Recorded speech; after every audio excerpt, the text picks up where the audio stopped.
tanah leluhur. Saatnya hampir tiba. Sebentar lagi rasa sakit itu akan tiba. Aku akan menghentikan semedi itu setelah aku mendapatkan tanda-tandanya. Babat tanah leluhur. Sebuah kisah kolosal dari tanah leluhur ratusan tahun yang silam di tanah Pasundan, yang diwarnai dengan kekerasan, ambisi, keserakahan, iri dan dengki, serta cita-cita dan cinta anak manusia. Kau belum juga mengatakan siapa pembunuhnya. Aku akan memberikan balasan yang setimpal padanya. Babat tanah leluhur. Naskah disusun oleh Tisar Sponsen. Ide cerita Cece Suhyar. Teknik dan montase Yadi Enos. Musik oleh Haris Sabar dengan sutradara Thomas Ake. Babat tanah leluhur didukung oleh artis-artis Sanggar Prativi. Chris Urspon sebagai Raden Sakapalwaguna, Mucus sebagai Kilanjo, Herman sebagai Arit Lungkap, A.P. Burhan sebagai Surembangan, dan pembawa cerita Neni Sumardi. Pada kisah yang lalu diceritakan, Eyang Kaliman atau yang dikenal juga dengan nama Pendeta Sanata Dharma mengajak Mamang Kuraya bersama dengan 2 orang cucunya untuk meninggalkan Padepokan Pualarang. Eyang Kaliman hendak mencoba memecahkan misteri yang menutupi diri kedua bocah yang kini telah meningkat remaja. Di sebuah hutan kecil yang sepi dan di keremangan cahaya bulan yang menembus dedaunan, Eyang Kaliman berhenti dan kemudian meminta agar Raden Purbaya dan Cempaka untuk duduk bersila di hadapannya. Oh, ya bagus. Duduklah dengan tenang di situ, bocah. Siapakah nama kalian? Saya Purbaya, Kek, dan saya Cempaka. Bagus, anak baik. Kalian memang anak baik. Sekarang lakukanlah semua yang kuperintahkan kepadamu. Baik, Kek. Baik, Kek. Nah, pejamkanlah matamu dan cobalah untuk mengosongkan pikiranmu. Aku akan mencoba memasuki relung-relung jiwamu. Aku ingin mengetahui apa yang menjadi kesulitan dan gangguan pada diri kalian. Nah, pejamkanlah mata kalian. Baik, Kek. Baik, Kek.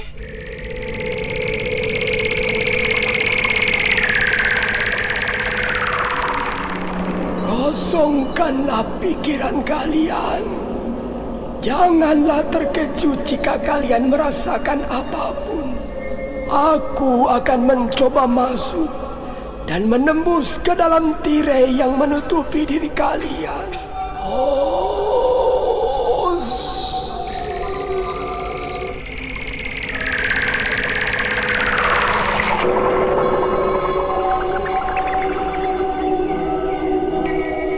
Sesaat tubuh Raden Purbaya bergetar dan kemudian kelihatan tubuh bocah itu menggigil kedinginan. Jangan kau halang-halangi rasa dingin itu, Purbaya. Rasa dingin itu beberapa saat akan segera lenyap. Biarkanlah hawa dingin itu merasuk ke dalam dirimu. Iya, Kek.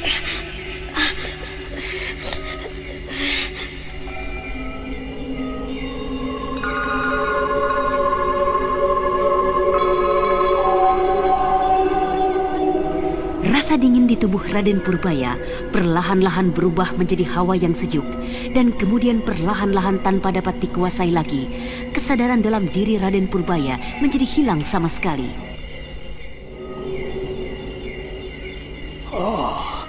Tubuh cucuku Purbaya kini diam tak bergerak, bagaikan sebuah patung. Kesadarannya menjadi hilang. Kini Cempaka cucuku yang menggigil kedinginan.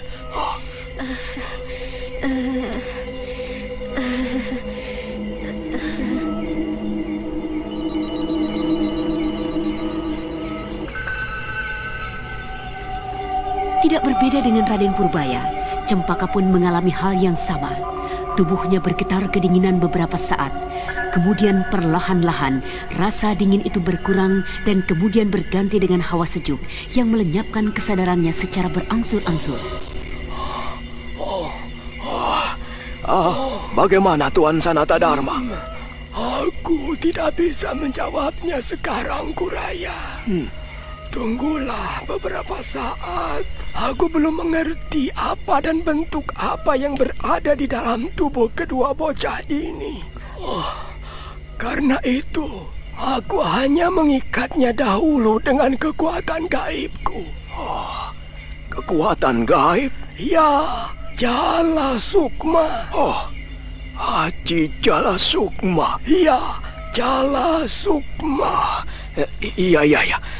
Tapi mengapa kedua cucuku tidak mengalami penderitaan yang hebat? Tidak mengalami rasa sakit yang teramat sangat? Karena keduanya adalah anak-anak yang baik. Iya. Mereka mau mematuhi pesanku dengan tidak menghalangi sedikit pun hawa dingin yang merasuk ke dalam tubuhnya. Iya. Itukah kelemahan dari Jala Sukma? Kelemahan? Iya. Tidak menghadapinya dengan kekerasan, tidak melayaninya dengan kekuatan. Iya. Rasa sakit itu dapat dihindarkan. Tapi yang terjadi adalah seperti kedua cucumu itu. Iya. Seperti itukah kehebatannya? Tapi apakah yang terjadi bila yang melepaskan Haji itu berhadapan dengan seseorang yang memiliki ilmu yang jauh lebih tinggi? Jika ilmu itu sudah dilepaskan, tidak ada seorang pun yang akan sanggup untuk menahannya. Siapapun dia. Akan tetapi untuk memiliki dan menguasai ilmu itu tidak mudah. Iya. Sudahlah. Jangan kau ganggu aku dengan pertanyaan-pertanyaanmu, Kuraya. Iya. Aku harus segera mengetahui keadaan bocah-bocah itu.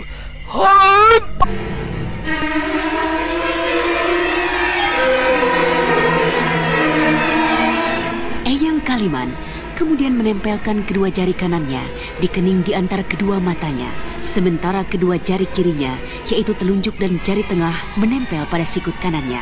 Beberapa saat, tubuh Eyang Kaliman mematung tak bergerak. Akan tetapi beberapa saat kemudian, tubuhnya kelihatan bergerak, bergetar perlahan, dan dari ubun-ubun kepalanya kelihatan keluar asap tipis.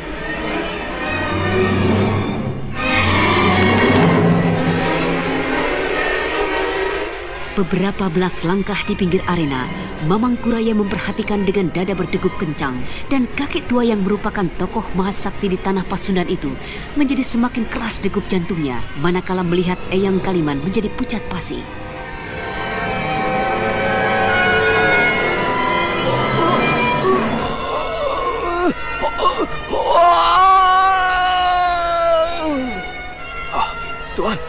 Tuan Sanata Dharma. Apa yang terjadi? Aku menemui satu kekuatan yang tidak dapat kuhadapi, Kuraya. Yang semakin paksa untuk mendekati, semakin menyakiti diriku. Tapi yang jelas dapat kusimpulkan, bahwa kekuatan yang berada di dalam tubuh kedua anak itu bukanlah kekuatan hitam. Iya. Berdasarkan pengamatanku selama ini, aku juga berkesimpulan demikian, Tuan. Sebenarnya, apa yang telah kau ketahui tentang bocah ini, Kuraya? Keanehan-keanehan apa yang telah kau ketahui yang terjadi pada diri mereka? Iya. Ketika itu, kami berada di sebuah air terjun yang terdapat di sekitar Bukit Tunggul. Di tempat itu aku dikepung oleh kelompok bobongkong. Makhluk halus hitam itu? Iya. Manusia harimau itu bermaksud hendak membunuh kami. Tapi entah bagaimana, tiba-tiba saja tubuh gadis itu yang kuletakkan di atas pohon besar menjadi bercahaya dan kemudian melompat turun. Tanpa berbuat apapun, gadis itu berhasil mengusir kelompok manusia harimau itu. Dan, kelompok manusia harimau itu menjadi ketakutan, menyembahnya, dan memanggilnya dengan sebutan Nyai Pohaci. Nyai Pohaji. Ya. Mungkinkah kekuatan itu yang hadir di dalam tubuh bocah perempuan itu? Jika demikian, Ya. dalam tubuh bocah laki-laki itu adalah Sang Hyang Wisnu. Oh, Dewata Agung. Benarkah kau kembali menghadirkan mereka? Menghadirkan junjungan kami ke Mayapada ini? Menghadirkan mereka sepasang suami istri perkasa, pembela kebenaran.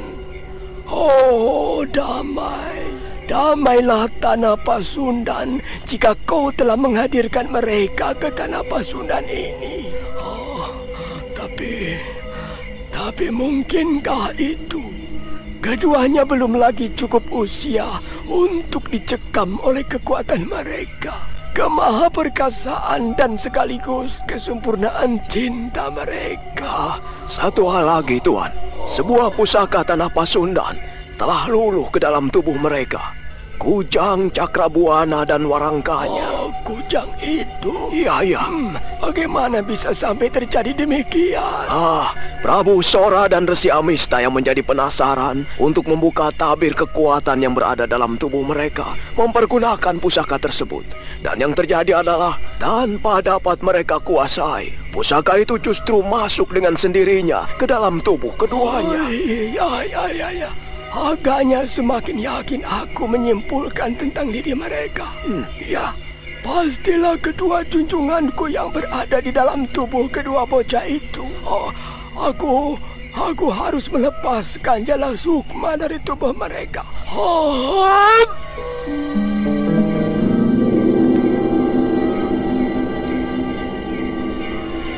Eyang Kaliman kemudian mengerahkan tenaganya untuk menarik kembali Aji Jala Sukma yang telah dilepaskan pada kedua bocah di hadapannya. Akan tetapi...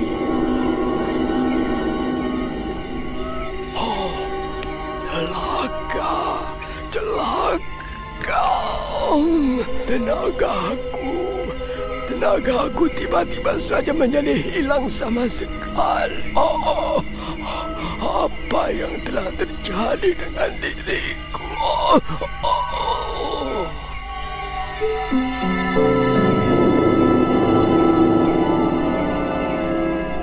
Eyang Kaliman menjadi gelisah dan cemas sesaat.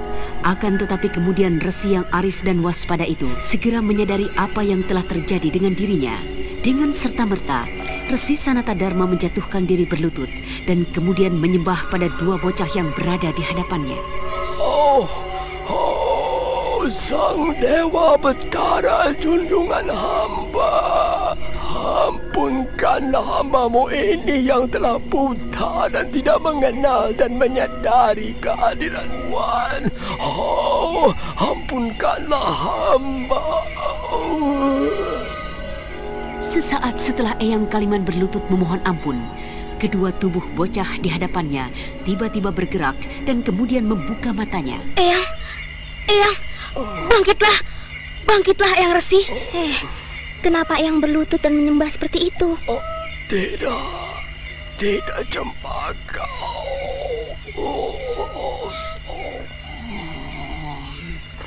Tenagaku ternyata sudah pulih kembali. Syukurlah Sang Dewa Betara tidak menjadi murka denganku. Eyang melamun? Tidak Cempaka. Aneh. Apa yang sebenarnya telah terjadi di sini, Kek?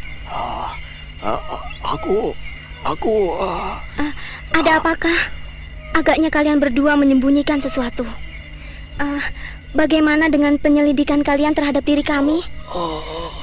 Memang sesuatu kekuatan suci ada di dalam tubuh kalian. Aku telah merasakannya. Kekuatan suci? Apa maksud Eyang? Kekuatan yang satu saat dapat kalian pergunakan untuk menegakkan perdamaian di bumi Pasundan ini. Tapi mengapa kami tidak pernah dapat merasakan adanya kekuatan itu? Kami tidak pernah mengetahuinya. Apakah Eyang dan juga orang-orang yang memburu kami tidak hanya sekedar mengada-ada? Satu saat kalian akan mampu untuk menguasainya. Satu saat kalian akan mampu menyatu dengan kekuatan itu. Kekuatan penghancur angkara murka. Tapi Tuan, apakah Tuan Resi dapat memberikan petunjuk pada mereka cara yang sebaiknya mereka lakukan agar dapat menguasai kekuatan itu? Iya, mohonlah petunjuk pada Dewata Agung. Usahakanlah untuk selalu mengingatnya setiap hari. Lakukanlah hal itu walaupun hanya beberapa saat secara teratur.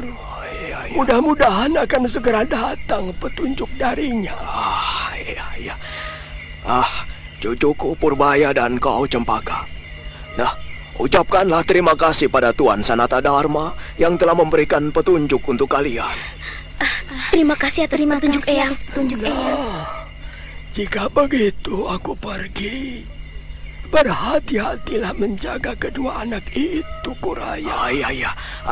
Akan saya lakukan sebagaimana kewajiban seorang kakek yang sesungguhnya, Tuhan. Bagus. Selamat tinggal.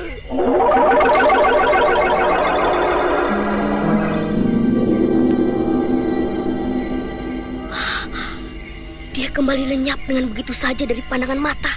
Iya. Luar biasa sekali kepandaiannya. Iya. Kepandaian yang dimilikinya hampir tidak berbeda dengan kepandaian para dewa. Sudah hampir tengah malam. Apakah kita akan bermalam di hutan ini, Kek? Apakah kau menginginkan sebuah ranjang yang hangat untuk tempat tidurmu? Tidak, Kek. Saya hanya sekedar mengingatkan, Kek. Apakah kita akan tetap berdiam di tempat ini bersama-sama dengan nyamuk-nyamuk yang semakin ganas saja menggigit kita, Kek? Sebaiknya kita tinggalkan saja tempat ini. Kita mencari desa yang terdekat. Iya. Baik. Ayolah, ayo.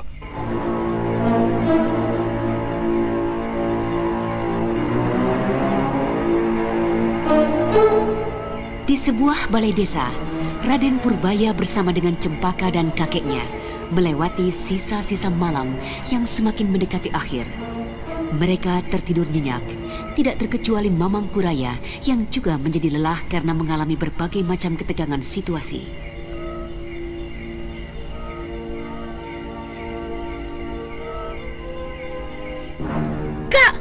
Kak Cempaka! Kak Cempaka! Kak Cempaka! Raden? Ada apa, Raden? Raden, sadarlah. Kak! Kenapa? Ada apa, Raden? Raden telah bermimpi ya? Kau bermimpi, Purbaya. Sudah, tidurlah kembali. Lihatlah itu. Kau baru saja tertidur. Fajar baru saja menyingsing. Ayo, pejamkanlah kembali matamu. Masih ada waktu beberapa saat sebelum orang-orang membangunkan kita. Ayo, tidur kembali. Ayo.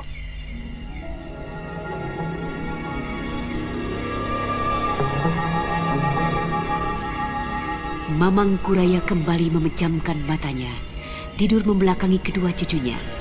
Sementara itu, Cempaka masih saja memandangi Purbaya yang masih tetap duduk termenung. Raden, sebenarnya apakah yang telah terjadi dengan Raden?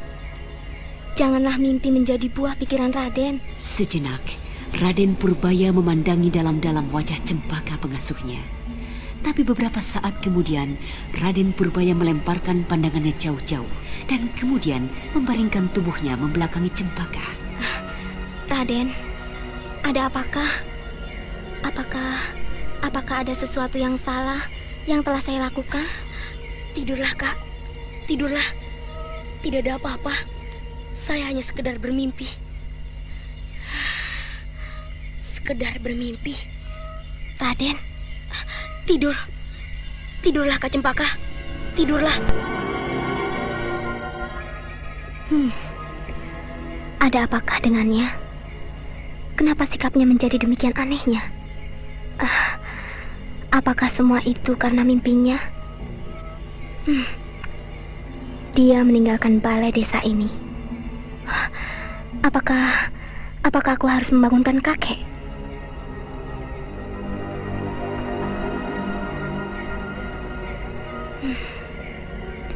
Cahaya fajar mulai membias di ufuk timur. Tapi suasana desa yang dingin seperti ini membuat segan bagi penduduknya untuk keluar. Mau kemana Raden Purbaya? Dia menjauhi tempat ini. Baiklah, aku harus mengikutinya.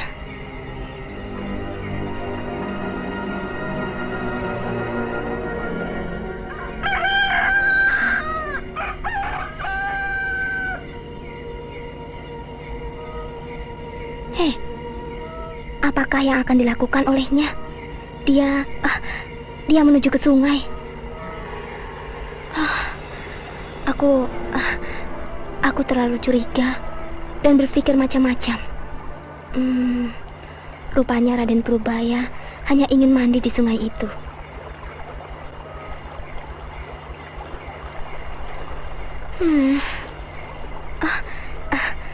Mengapa hatiku jadi berdebar-debar seperti ini? Dewata Agung, apakah yang sebenarnya tengah terjadi dengan diriku?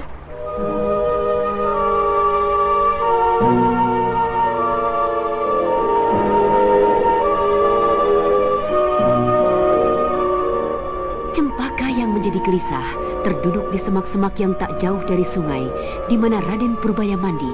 Beberapa saat berlalu, Cempaka masih saja duduk gelisah di rerumputan. Sikap Raden Purbaya yang aneh membuat dadanya berdebar dan sukar dimengerti.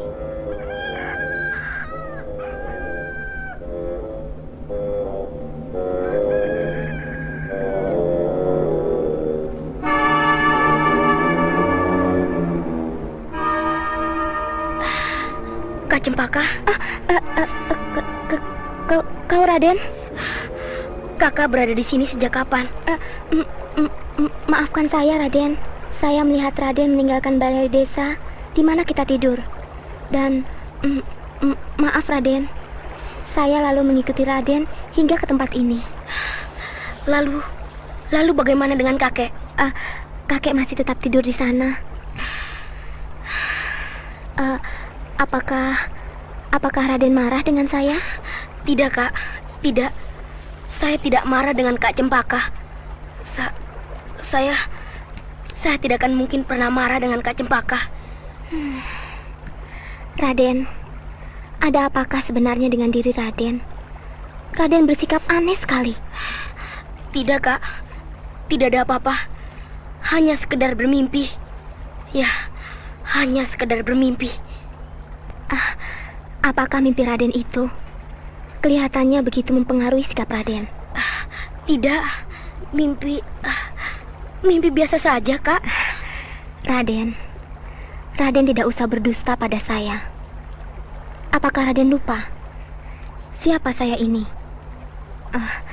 Apakah Raden lupa saya adalah satu-satunya orang tempat Raden mengadu sejak beberapa tahun yang lalu? Raden selalu bercerita tentang apapun pada saya. Apakah kini setelah Raden tidak lagi memanggil saya dengan sebutan Bibi, semua itu akan berubah?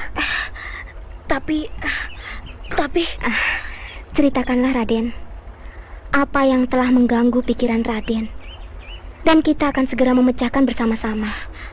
Tidak mungkin, Kak. Panggillah saya kembali dengan sebutan Bibi. Janganlah bersikap seperti itu, Raden. Saya malu, Kak. Saya malu untuk menceritakannya. Ceritakanlah, Raden. Raden tidak perlu malu. Tapi jangan marah. Apa maksud Raden? Tidak. Percayalah, saya tidak mungkin marah pada Raden. Raden adalah junjungan yang sangat saya hormati. Saya bermimpi tentang Kak Cempaka. Bermimpi tentang saya, Raden? Ya, mimpi itu seakan-akan benar-benar terjadi. Sungguh aneh. Ketika kita baru saja merebahkan diri di teras balai desa, saat itu saya merasa belum lagi pulas tertidur.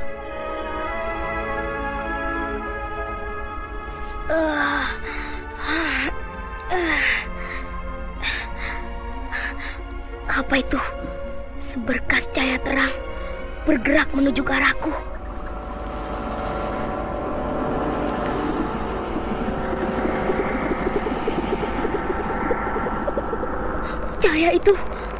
Cahaya itu mendekatiku dan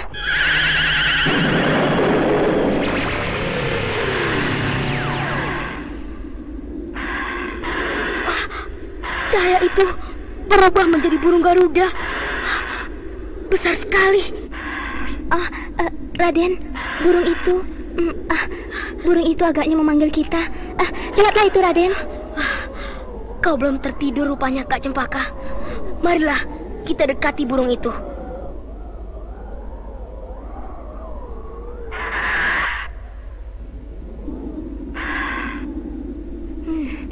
Luar biasa sekali burung ini, Raden. Iya, Kak. Agaknya burung ini dapat kita tunggangi. Lihatlah, punggungnya cukup untuk tempat kita berdua. Iya, Raden. Tapi, apakah pemilik burung ini tidak akan menjadi marah dengan kita?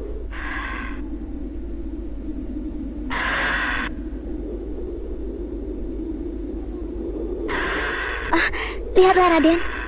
Agaknya burung itu ingin kita naik dan menungganginya. Lihatlah, dia menggerakkan sayapnya dan menyentuh-nyentuh kita dengan sayapnya itu. Apakah kakak tidak takut untuk terbang bersamanya? Tidak, Raden. Bersama-sama Raden, saya tidak akan pernah takut untuk menghadapi apapun. Ayolah. Apakah justru Raden yang khawatir terlempar jatuh dari ketinggian angkasa, Raden? Tidak, Kak. Ayolah, kita segera naik. Ayolah, burungku yang baik. Terbanglah tinggi ke angkasa sana.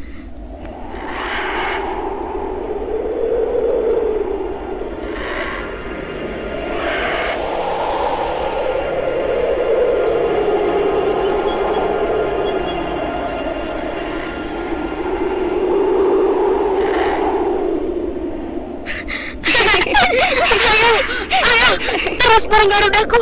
Terus, terbanglah terus. Tinggi ke angkasa raya itu.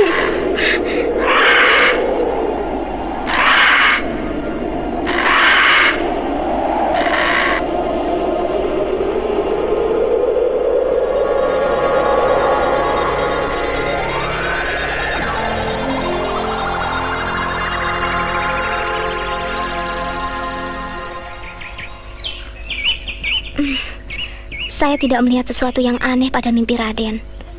Mengapa Raden harus menjadi malu dan bersikap aneh seperti tadi? Seperti tadi? Iya. Seperti tadi ketika Raden baru saja terbangun. Pandangan mata Raden begitu aneh dan membuat saya menjadi berdebar. Maafkan saya, Kak Cempaka. Mimpi itu belum selesai saya ceritakan. Ceritakanlah, Raden. Bagaimana selanjutnya? Kemudian Garuda itu membawa kita terbang jauh menembus awan-awan tebal di angkasa raya. Sampai akhirnya burung itu membawa kita ke suatu tempat yang aneh di tengah angkasa raya. Sebuah tempat yang sangat indah, dengan sebuah bangunan istana yang sangat besar dan tinggi sekali. Ratusan, entah ribuan anak tangga terbentang menjejaki bebatuan gunung menuju istana yang sangat indah. Aku dan engkau turun dari punggung burung besar itu. Dan kemudian satu persatu tanpa dapat ku mengerti, aku meniti tangga itu, naik menuju istana yang sangat indah. Tapi keanehan terjadi. Semakin tinggi aku dan engkau meniti tangga itu, rasa-rasanya usiaku dan usiamu semakin bertambah. Aku tidak merasa lagi sebagaimana diriku sekarang ini. Aku merasakan tumbuh menjadi seorang laki-laki dewasa yang sempurna. Dan tepat di anak tangga terakhir, kulihat bertebaran ribuan bunga aneka warna. Dan di tempat itu ternyata tak ada seorang pun. Istana indah yang dipenuhi bunga itu tidak ada penghuninya seorang pun. Dan di tempat itu aku yang saat itu telah berubah menjadi seorang pemuda dewasa.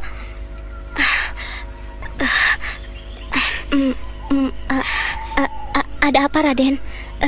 Apa yang terjadi kemudian? Tidak, Kak Cempaka.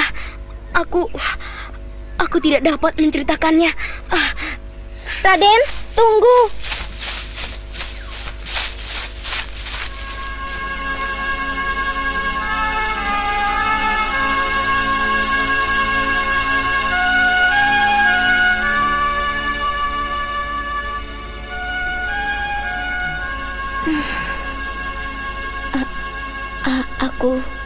Aku sudah tahu.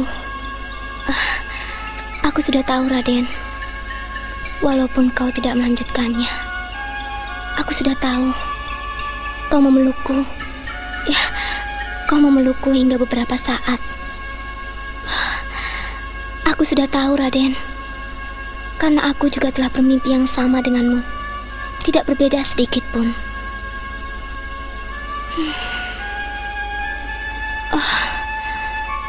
Dewata yang agung, apakah yang sesungguhnya telah terjadi dengan diri kami? Aku mencintainya. Apakah mungkin Raden Purbaya junjunganku juga mencintai aku, membalas cintaku? Dewata yang agung, lalu apa pula maksud dari mimpi aneh itu? Mimpi yang sama yang juga ku alami. Aku harus segera kembali. Hari sudah mulai terang. Tentu kakek sudah terbangun dan menungguku di sana.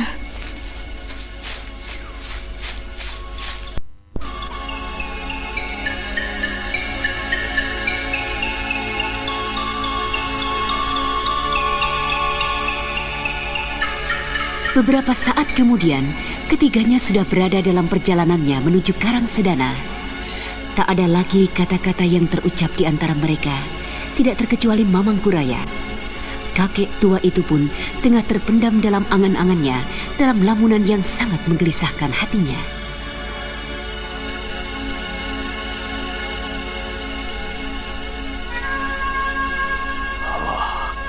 Aku harus terus memperhatikan keadaan kedua cucuku ini. Cerita tentang mimpi Raden Purbaya yang berhasil ku dengar secara sembunyi-sembunyi tadi merupakan pertanda sepasang roh yang menitis ke dalam tubuh kedua cucuku ini adalah sepasang kekasih. Ya, semoga saja tidak terjadi sesuatu hal yang tidak kuharapkan. Iya. Jika memang roh suci, tidak akan mungkin merusak sikap kedua cucuku. Ya, semoga Yang Agung selalu memberikan petunjuknya, Pak.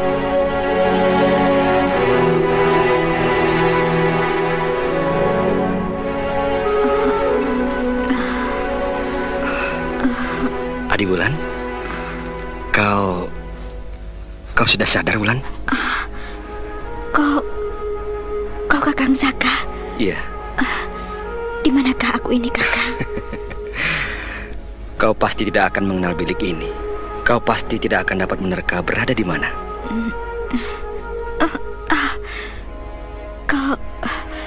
Kau kelihatan gembira sekali. Adi Wulan, bagaimana keadaanmu?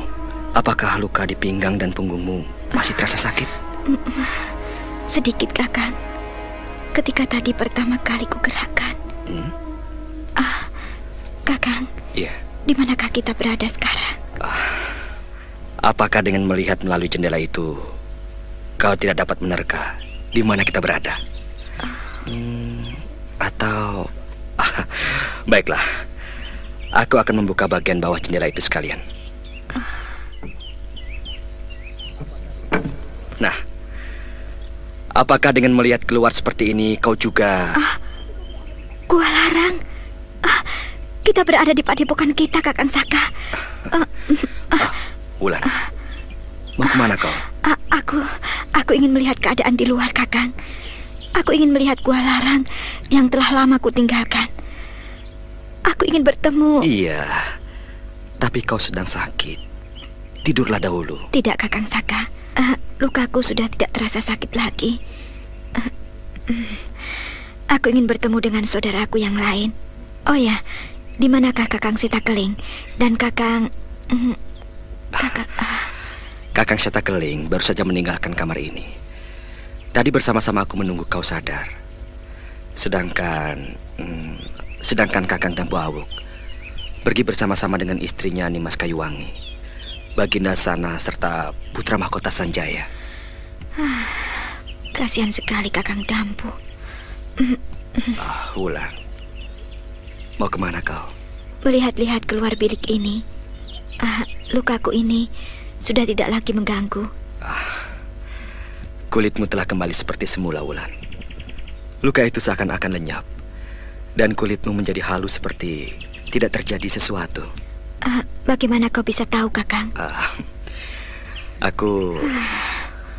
Kau sudah melihatnya. Juga Kakang Seta. Ya, pastilah saat itu. Pada saat aku terbaring tak sadarkan diri, entah berapa orang saudara seperguruanku yang menyaksikan keadaanku. Tidak, Wulan. Tidak ada seorang pun yang memperhatikan dan melihat keadaanmu. Hanya aku dan kakek sakti itu. Kakek sakti? Iya. Siapakah dia? Menurutnya dia itu adalah kakekmu, Wulan. Wulan, benarkah kau masih memiliki kakek?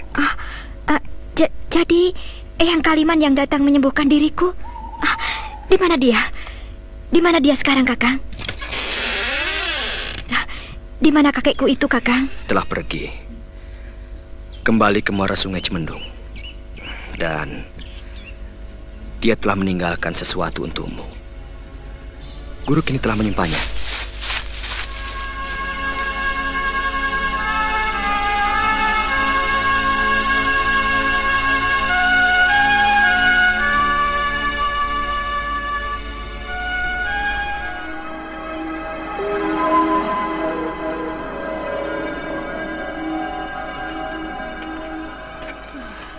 Celaka.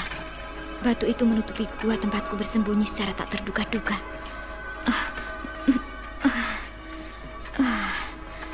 Celah-celah antara batu dan mulut gua ini hampir tak ada lagi.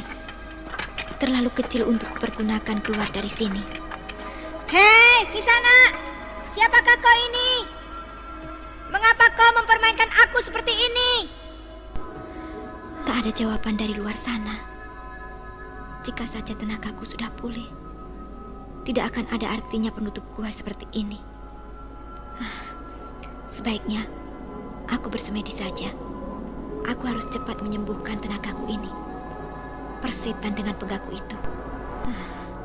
Kelak, jika tenagaku sudah kembali, aku akan mematahkan batang lehernya.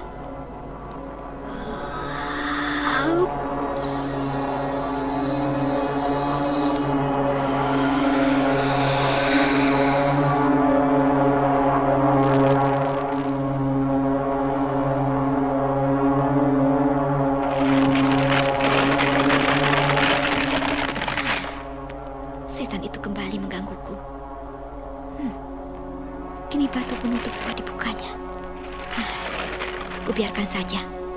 Pasti orang itu yang telah...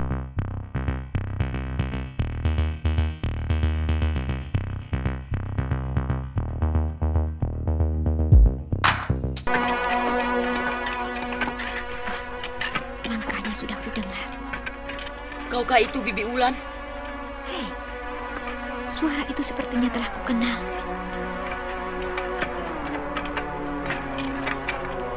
Bukalah mata Bibi. Ini aku. Apakah Bibi sudah tidak mengenaliku lagi? Suara bocah nakal itu. Ya, Raden Karmapala. Ketika Wulan membuka kedua matanya, tampak di hadapannya seorang remaja bertubuh tinggi dan tampan, tersenyum-senyum nakal memandanginya. Apakah Bibi sudah melupakan aku? Karmapala. Tidak. Di manakah gurumu Jerangkong Hidup? Apakah dia juga besertamu saat ini? Aku memang bersama-sama guru di sini. Tapi saat ini, guru tak ada bersamaku. Bibi Ulan terluka. Iya. Dan aku harus banyak beristirahat. Oh ya, apakah Raden sudah mendengar berita tentang kerajaan Galuh? Tentang Ayahanda Raden? Tentang Galuh? Apakah yang telah terjadi dengan Galuh dan juga Ayahandaku? Sudah berapa lama Raden berdiam di tempat ini? Sejak menyelamatkan diriku dari Karangsedana, dari tangan Resi Amista. Dan Raden tidak pernah pergi ke kota akhir-akhir ini? Jangankan ke kota, ke desa pun, ataupun ke padepokan Eyang Resi yang sangat dekat dari sini, tidak diperbolehkan. Guruku Jerangkong Hidup akan batal mengangkatku menjadi muridnya jika aku tak dapat mematuhi pesannya. Ada apakah, Bibi? Ceritakanlah apa yang terjadi dengan Galuh dan Ayahandaku. Galuh kini berada di bawah kekuasaan Indraprasta. Jadi, di manakah Ayahandaku? Ayahandamu bersama dengan kakakmu Sanjaya kini terlunta-lunta entah kemana. Sang Prabu pergi bersama-sama dengan Sanjaya dan Dampu Awu. Lalu, di manakah kakak Nimas Kayuwangi? Dia bersama-sama dengan ayahandamu. Ibumu meninggal dalam perjalanan.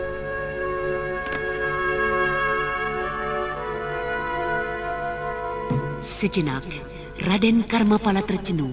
Akan tetapi beberapa saat kemudian, wajahnya yang nakal tersenyum-senyum aneh.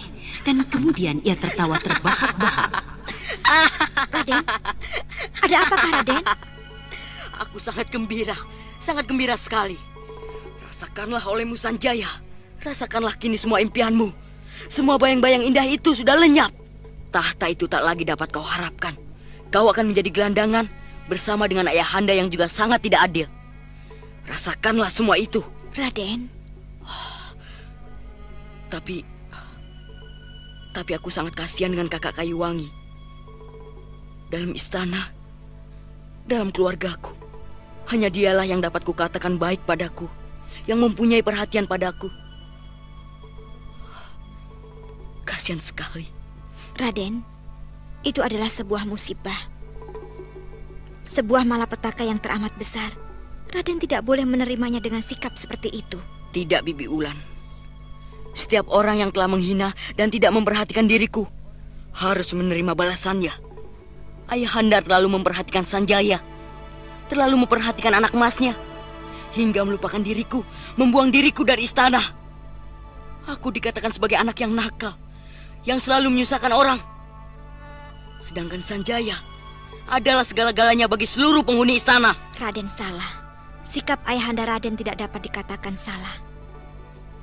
Beliau mengirimkan Raden ke Gua Larang adalah semata-mata untuk kepentingan Raden.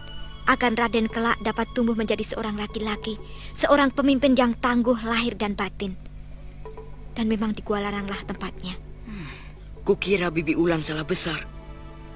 Gua Larang memang sebuah perguruan yang ternama. Tapi kukira bukanlah di sana tempat yang kuidam-idamkan.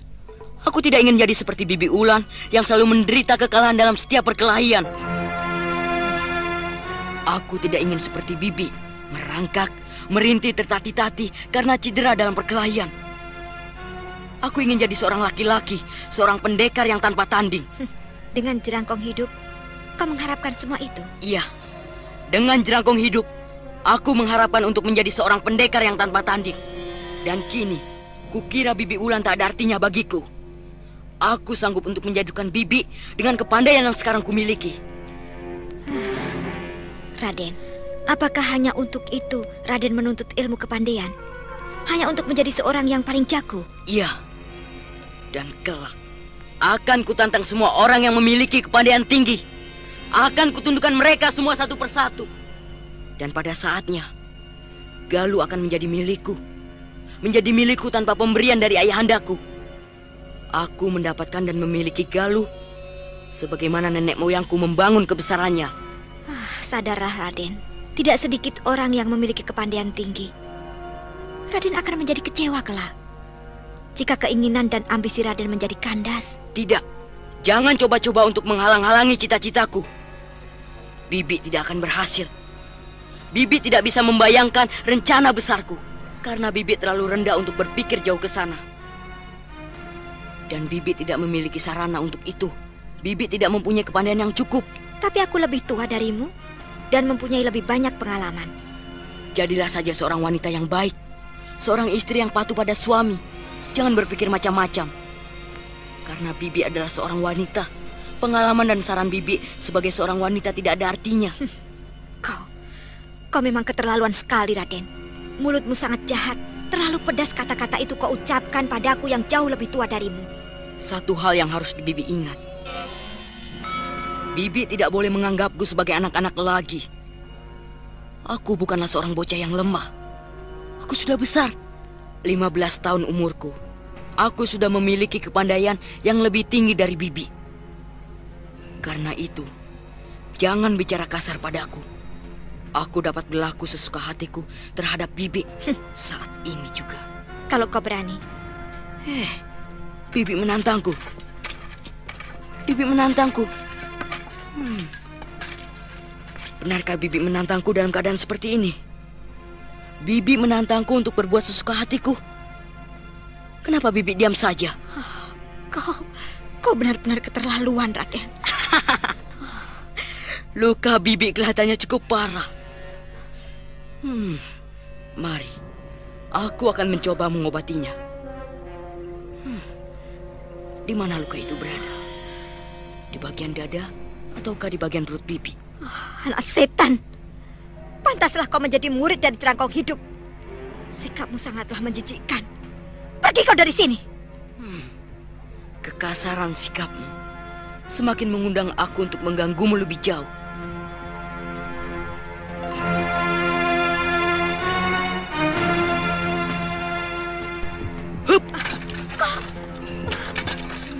Yang pertama aku lepaskan adalah ikat rambutmu ini.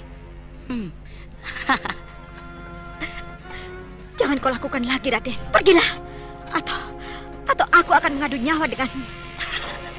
Mengadu nyawa? Kau yang berada dalam keadaan seperti ini akan mengadu nyawa.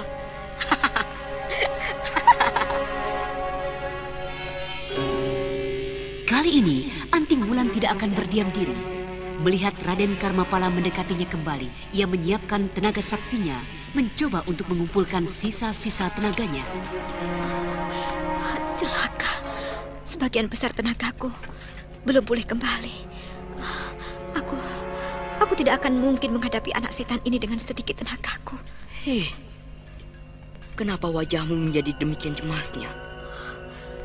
Kau cemas? Takut? Mintalah maaf padaku, dan aku akan memaafkanmu, Bibi Ulan. Majulah. Aku lebih baik mati daripada harus meminta maaf pada bocah sepertimu. Mau apa, Bibi? Hup, hiya! Bibi tidak akan mati. Bibi tidak akan melawan sampai mati. Bibi akan menyerah padaku. Jika kau berani menggangguku, kelak aku akan membalas perbuatanmu, dan kau akan menyesal kelak. Apakah Bibi mampu untuk melakukannya? Apakah Bibi dapat mengalahkan aku, murid dari Jerangkong Hidup?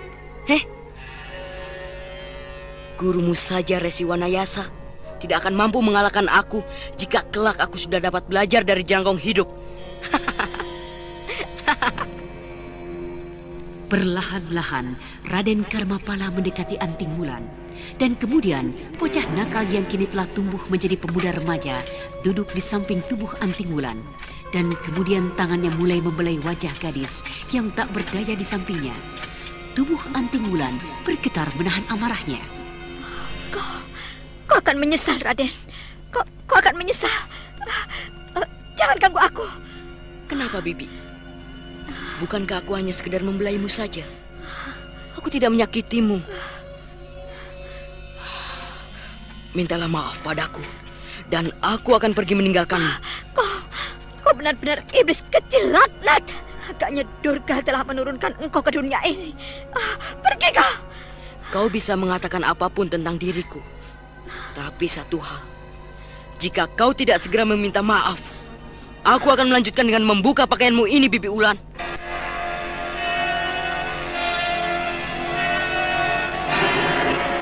Anting Wulan tak dapat lagi meneruskan kata-katanya. Tubuhnya semakin bergetar hebat. Rasa amarah yang tidak tertahankan membuat pandangannya menjadi semakin mengabur. Dan pada saat yang kritis itu terdengar bentakan hebat dari luar gua. Pala, apa yang kau lakukan?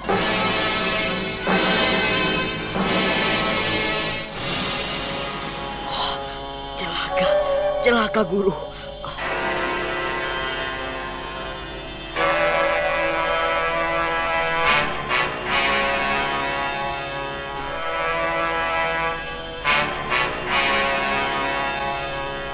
Bagaikan seorang yang kehausan mendapat seteguk air, Anting Wulan seketika itu juga terjaga kesadarannya yang hampir hilang. Perlahan-lahan, tubuhnya yang lemah dicoba untuk digerakkan, mencoba untuk melihat keluar, melihat seseorang yang datang menyelamatkannya. Akan tetapi, pengaruh dari totokan itu membuatnya tak mampu untuk melakukannya. Dan Anting Wulan tetap terbaring dengan wajah menghadap dinding, membelakangi mulut gua. Siapakah yang datang? Dewata Agung, tolonglah hambamu ini.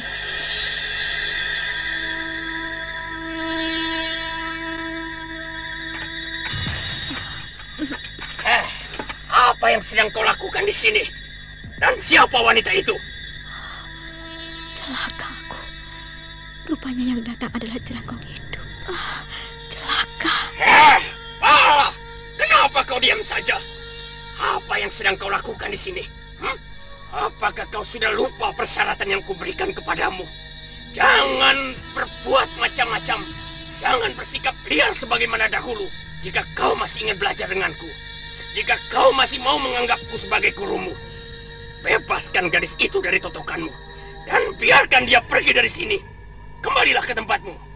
Hop!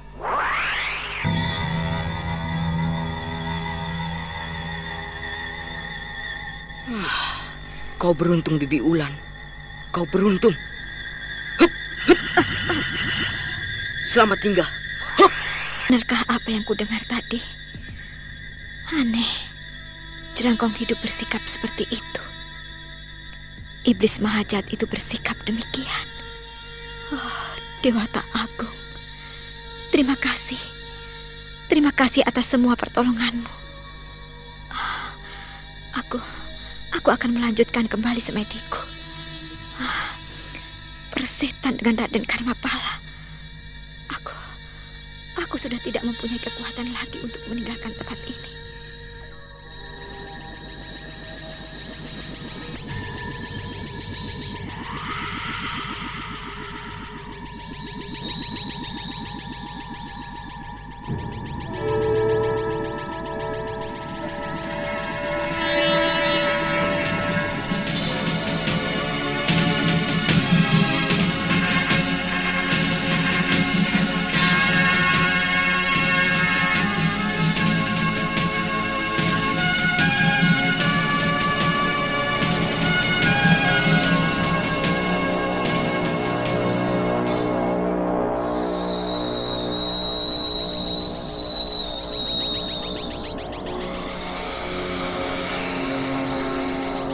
Perlahan-lahan, Anting Wulan mengatur pernafasannya, menarik nafas dalam-dalam, memasukkan udara sebanyak-banyaknya ke dalam dada, dan kemudian perlahan-lahan secara teratur menghembuskannya perlahan-lahan.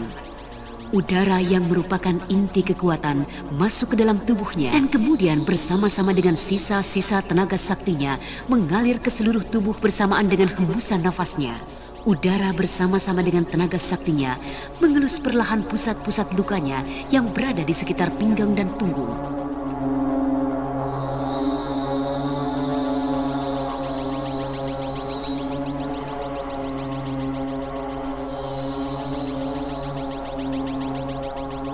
Secara lembut dan teratur dan terus-menerus, udara serta tenaga saktinya mengelus dan memijat pusat-pusat luka dalamnya, hingga akhirnya malam pun tiba. Rupanya hari telah gelap. Perutku perih sekali. Sejak pagi tadi, Perut ini tidak terisi apapun.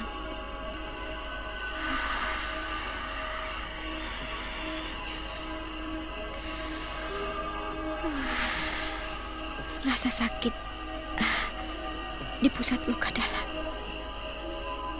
Sekitar pinggang dan punggung sudah banyak berkurang. Dan tenagaku pun sudah kembali sebagian. Lumayan. Aku kini dapat berjalan tanpa gangguan rasa sakit yang sangat menyengat. Aku akan mencari sesuatu untuk mengisi perutku.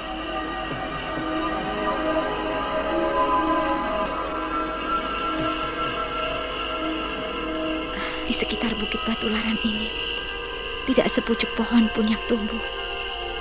Aku tidak mungkin menemukan buah ataupun hewan di sekitar sini. Aku harus meninggalkan tempat ini untuk mencari makan.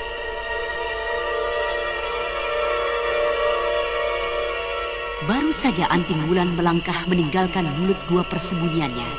Matanya yang tajam melihat sesosok bayangan yang tengah berkelebat di atas puncak bebatuan. Sesosok bayangan yang tengah berlatih. Dan tak jauh dari bayangan yang tengah berlatih itu, terlihat sesosok bayangan tinggi kurus yang tengah berdiri memperhatikan. Itu pasti Raden Karmapala bersama dengan Jerangkong hidup.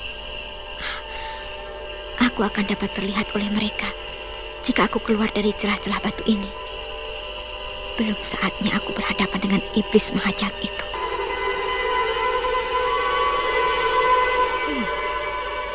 Raden Karmapala sudah menghentikan latihannya. Aku jadi penasaran dan ingin tahu apa yang telah diperbincangkannya. Biarlah aku masuk saja ke gua ini dan mencoba mendengarkan pembicaraan mereka. Dari tempat ini, aku akan mencoba mendengarkan pembicaraan mereka.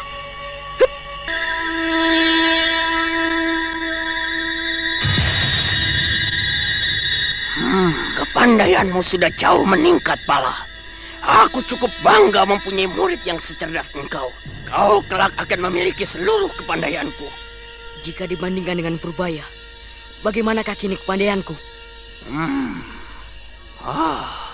Kepandaian anak itu pastilah akan sangat hebat.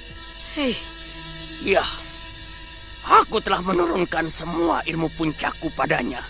Jika hanya mengandalkan kelelawar sakti dan ilmu-ilmu lain dariku, mungkin kelak pada satu saat kau akan dapat mengalahkannya. Tapi kini anak itu mendapat didikan dari Kuraya. Dengan demikian Purbaya memiliki kelengkapan yang lebih dibandingkan dengan dirimu. Dia memiliki sekaligus dua puncak ilmu, kelelawar sakti, dan juga semadi dewa gila yang merupakan ilmu andalan Mamang Kuraya. Sebuah ilmu yang sangat hebat. Jadi percuma saja aku belajar darimu. Memangnya apa yang kini kau buru dan kau kejar, Pala? Dendammu itu. Kau boleh bercita-cita untuk menjadi seorang pendekar pilih tanding, tapi sikap dan tujuanmu untuk mempelajari ilmu warisanku harus kau buang. Aku tidak ingin kelak kau tumbuh menjadi seorang iblis sebagaimana diriku.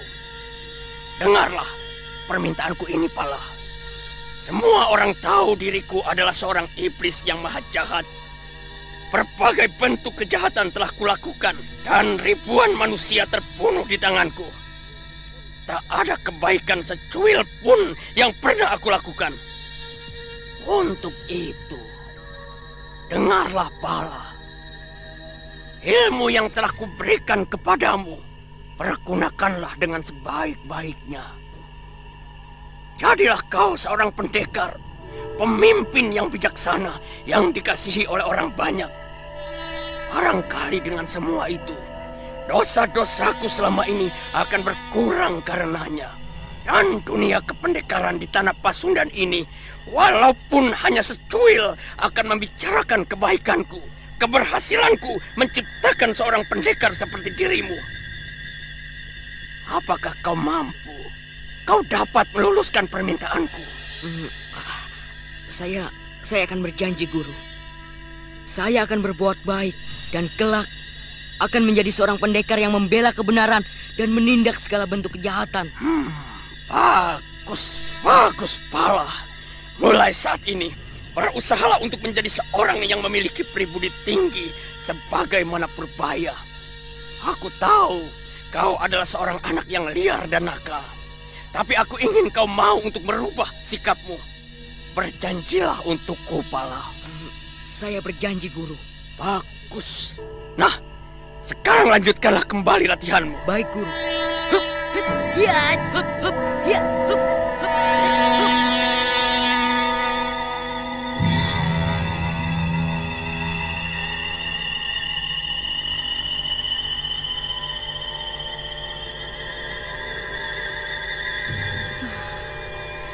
Dewata Agung, tidak salahkah semua yang kudengar? Jerangkong hidup telah berubah. Entah apa penyebabnya. Sudahlah, persetan dengan mereka semua. Perutku laparnya semakin menjadi-jadi. Aku akan meninggalkan tempat ini untuk mencari makan. Ya, aku akan keluar melalui arah lain agar tidak terlihat oleh jerangkong hidup. Aku tidak ingin bertemu dengannya, walau bagaimanapun sikapnya saat ini.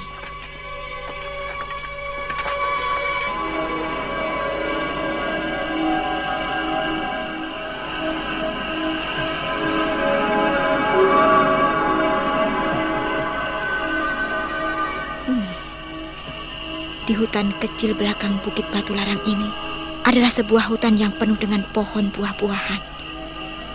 Seandainya aku tak dapat menemukan hewan buruan, aku akan dapat mengisi perutku dengan buah hutan.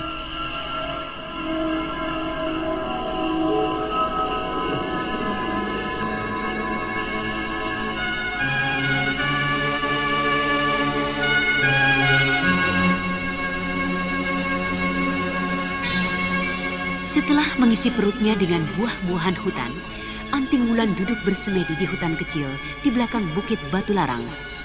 Gadis perkasa itu tenggelam dalam semedinya hingga hari menjadi terang.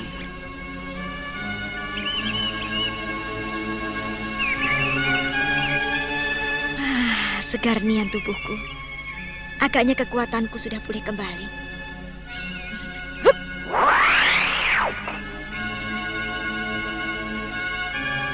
Iya, tak terasa lagi sakit di sekitar pinggang dan punggungku.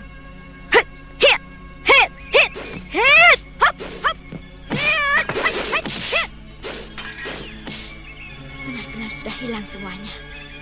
Agaknya ini semua juga karena pengobatan yang dilakukan oleh kakek Kaliman. Benar ajaib. Luka kena anak panah itu lenyap, bagaikan tak berbekas.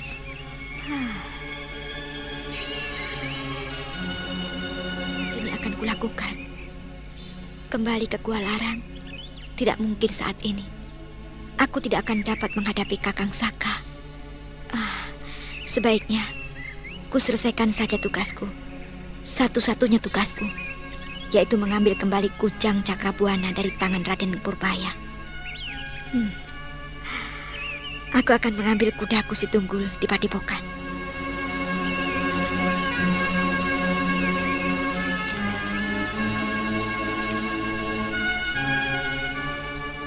Belum lagi Anting Wulan melesat meninggalkan hutan kecil menuju Gua Larang, ia tiba-tiba teringat dengan perlakuan Raden Karmapala terhadap dirinya. Sesaat ia termenung. Apa yang harus kulakukan sekarang? Memberi hajaran pada anak itu? Harus. Aku harus memberikan hajaran pada anak itu. Tapi sikap dan perilaku Jerangkong hidup benar-benar menyentuh hatiku. Dan dia pula telah menyelamatkan kehormatanku. Biarlah, kali ini di hadapan Jerangkong hidup, aku tidak akan memberikan hajaran. Kelak, jika aku bertemu dengannya berdua, dia akan merasakan pembalasan.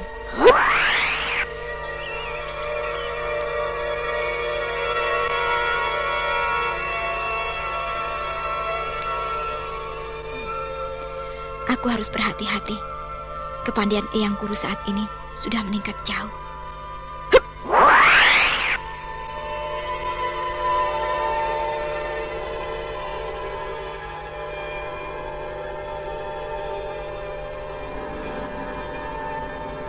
itu, si Tunggul, kudaku, di belakang padepokan. Dia melihat ke arahku. Bagus. Dia melihat dan mengerti maksud dari lambaian tanganku. Aku akan berlari cepat sebelum Kakang Seta dan Kakang Saka menjadi curiga. Tunggul berhasil melepaskan tambatan talinya. Itu, dia berlari kemari. Itu, Kakang Seta.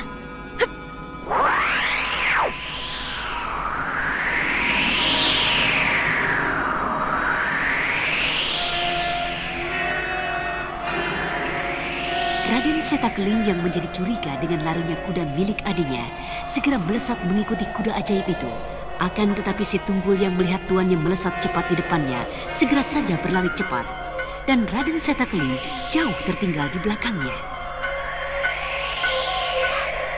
Bagus.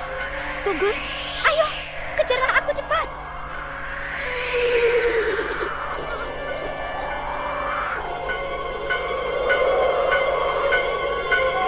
Melihat tuannya mengajaknya untuk berlomba lari, Tunggul segera saja menambah kecepatannya, sehingga beberapa saat saja Tunggul sudah berhasil mengimbangi kecepatan tuannya. Bagus, bagus, hebat sekali Tunggul.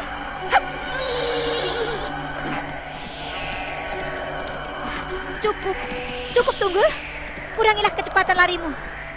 Kakang Seta tak mungkin dapat mengejar kita. Hiya, hiya, hiya.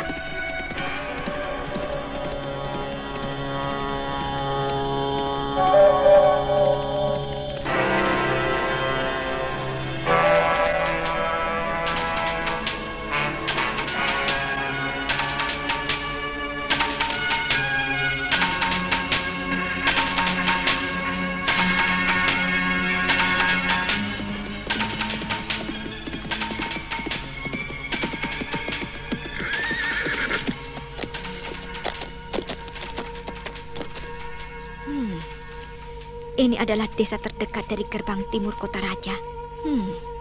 Desa Pancuran Bambu.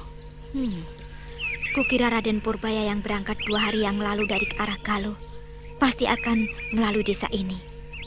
Ya, tapi pasti dia sudah melalui desa ini dan tiba di istana Karangsedana. Akan ku coba menyelidiki ke sana. Hei, siapa itu? Mereka baru saja tiba. Bagus. Agaknya Dewata telah membuka jalan bagiku untuk merebut kembali kujang pusakaku. Ayo Tunggul, bersembunyi. Mereka berhenti. Rupanya mereka ingin beristirahat. Aku tidak bisa menghadapi anak itu bila kakek Mamangku Raya ada. Berkali-kali kakek guruku itu telah menolongku. Dan lagi kepandaiannya pun tak dapat kubuat main-main. Aku harus menunggu kesempatan itu.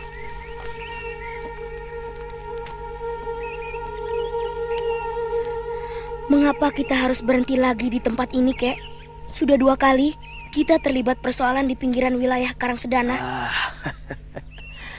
Purbaya, masih ingatkah bagaimana Raden saat terakhir meninggalkan kota Raja Karangsedana?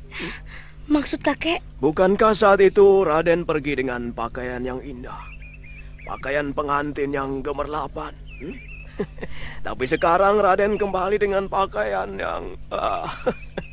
pakaian kumal, robek-robek. Tidak berbeda seperti seorang pengemis. Jika memang tidak punya pakaian, tidak apa. Tapi setidak-tidaknya, ya bersihkanlah dulu tubuh Raden itu. Saya kira kakek benar, Raden. Saya pun ingin membersihkan tubuh saya. Pergilah Raden dahulu ke pancuran itu. Tidak ada orang di sana kelihatannya. Baiklah, kita beristirahat sebentar untuk membersihkan tubuh.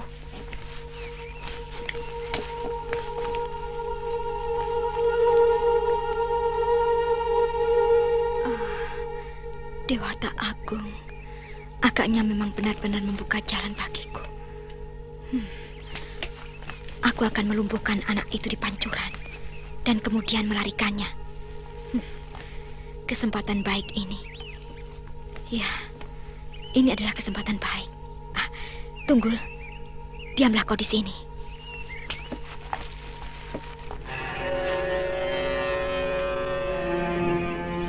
Dengan mengendap-endap, Anting Wulan mendekati pancuran tempat penduduk desa Mandi. Baru saja Raden Purbaya melepas beberapa kancing bajunya. Tiba-tiba sebuah bayangan putih bagaikan burung sikatan menubruknya, dan beberapa saat saja bocah pangeran itu telah tidak berdaya dalam pelukan Anting Wulan.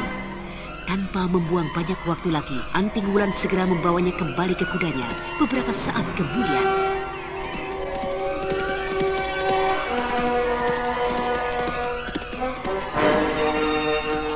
Cempaka, coba kau lihat Purbaya di pancuran. Aku akan mengejar orang yang mengintai kita itu. Yuk. Baik, Kek. Hup!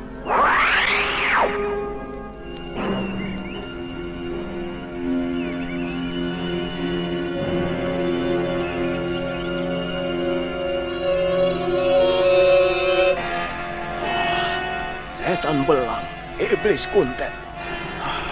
Siapa dia? Melihat kecepatan kudanya, bukan tidak mungkin dia adalah Anting Wulan. Celaka benar. Tentu Purbaya akan mendapat susah menghadapi gadis itu. Aku tidak menjumpai Raden Purbaya di pancuran. Iya. Seseorang telah membawanya pergi. Ayo kita kejar. Ayo Cempaka. Hup.